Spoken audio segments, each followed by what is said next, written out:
the coronavirus emergency. Financial markets around the world rocked overnight amid new concerns about the spread of the virus. Now more than 79,000 cases confirmed worldwide. More than 2,600 people have died. Cases skyrocketing in South Korea, more than 830 confirmed there. And in Iran, at least 12 people have died, while Italy is seeing the worst outbreak outside of Asia. 219 people have been infected there, and 5 people have died. James Longman is there starting us off this morning. Good morning, James. Yeah, good morning, Michael. This is the front line of the fight against coronavirus in Italy, if you like. Down this road here, these are the 12 towns which are on lockdown. We've been told, actually, if we go over this line, we'll end up in quarantine ourselves. We've been watching as the police have been checking cars, making sure that no one's coming from those towns. More than 150 cases, as you say, 5 people dead now in Italy, and the hunt is on for patient zero.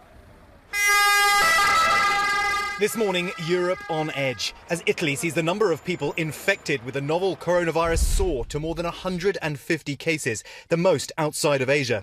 About a dozen northern Italian towns are now in lockdown. Normally bustling medieval villages turned into virtual ghost towns, as experts scramble to identify the source of the outbreak, which has so far killed 5.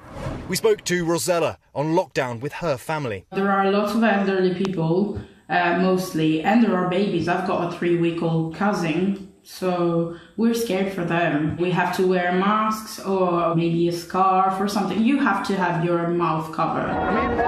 Elsewhere, officials in Venice cancelling the rest of the city's famed Carnival festival. Officials in Milan, Italy's fashion and financial capital, taking extreme precautions. People are stocking up on food and people are scared to use public transportation. This fashion show by Giorgio Armani deserted. It had to be streamed instead. Models walking the runway in a room full of empty chairs. And as officials and health experts fight to contain the virus in Europe, it continues its spread around the world. In Iran, at least 12 have died due to the COVID-19 virus this month. So far, confirmed cases in up to 5 cities, including the capital, Tehran.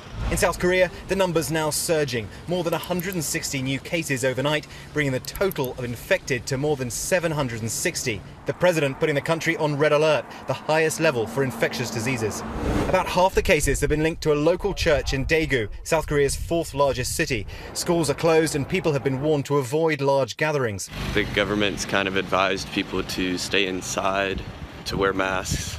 In the US, emotions running high at this council meeting in Anniston, Alabama.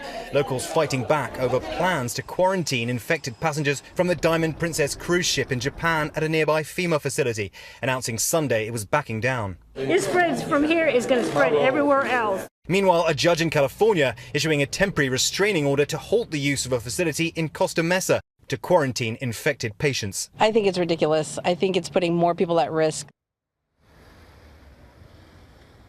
Now, global markets are down and the Dow is poised to open down as well. The lockdown that we've seen here in these towns could be a kind of prototype for how we see this virus being tackled both in Europe and in the United States. George?